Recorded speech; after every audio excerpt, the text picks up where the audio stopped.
গণ অভ্যুত্থানে নেতৃত্ব দেওয়া দুই ছাত্র উপদেষ্টা আসিফ মাহমুদ ও মাহফুজ আলমের পদত্যাগের আলোচনার শুরু হয় ড মোহাম্মদ ইউনূসের নেতৃত্বে অন্তর্বর্তী সরকারের উপদেষ্টা পরিষদ গঠনের কয়েক মাস পর থেকেই।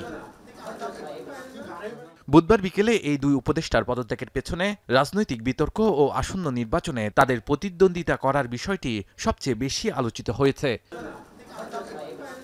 সেই আলোচনার সত্যতা স্বীকার করলেন আসিফ মাহমুদ। সচিবালয়ে জরুরি সংবাদ সম্মেলনে জানান, আয় ব্যয়ের হিসাব জমা দিয়েছেন তিনি। নির্বাচনে প্রতিদ্বন্দ্বিতা করার কথা জানান আসিফ মাহমুদ। আমি নির্বাচন করব, এটা স্পষ্টভাবেই বলা যায়, কিন্তু কোথায় করব, কোন দল থেকে করব সেটা পরবর্তী ডিসকাশন। উপদেষ্টা পদ থেকে নির্বাচন করা উচিত না, যদিও আইনগত কোনো বাধ্যবাধকতা এক্ষেত্রে আসলে নেই। এবং আমি যেটা নিজে বলেছি সেটা আমি নিজেও প্র্যাকটিস অবশ্যই করব।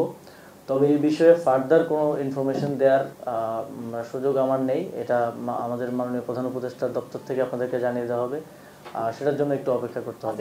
কোটা সংস্কার আন্দোলনে সমন্বয়কের ভূমিকায় ছিলেন আসিফ মাহমুদ, সজীব ভুইয়া ও মাহফুজ আলম। শেখ হাসিনা সরকারের পতনের পেছনে গুরুত্বপূর্ণ ভূমিকাও রেখেছেন তারা। পরে সরকারের পক্ষ থেকে রাষ্ট্রীয় অতিথি ভবন যমুনার সামনে ব্রিফিংয়ে প্রেস সচিব জানান, মাহফুজ আলম ও আসিফ মাহমুদ, সজীব ভুইয়া প্রধান উপদেষ্টার কাছে পদত্যাগপত্র জমা দিয়েছেন। তফসিল ঘোষণা হলেই তাদের পদত্যাগ কার্যকর হবে।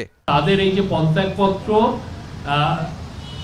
নির্বাচন কমিশন তফসিল ঘোষণার সাথে সাথে, যে ফেব্রুয়ারিতে যে নির্বাচন হচ্ছে সেই নির্বাচনের তফসিল ঘোষণার সাথে সাথে কার্যকর হবে। প্রধান উপদেষ্টা গণ অভ্যুত্থানে তাদের অবদান স্মরণ করে শুভকামনা জানান। শাহাদাত অফরো, এখন, ঢাকা।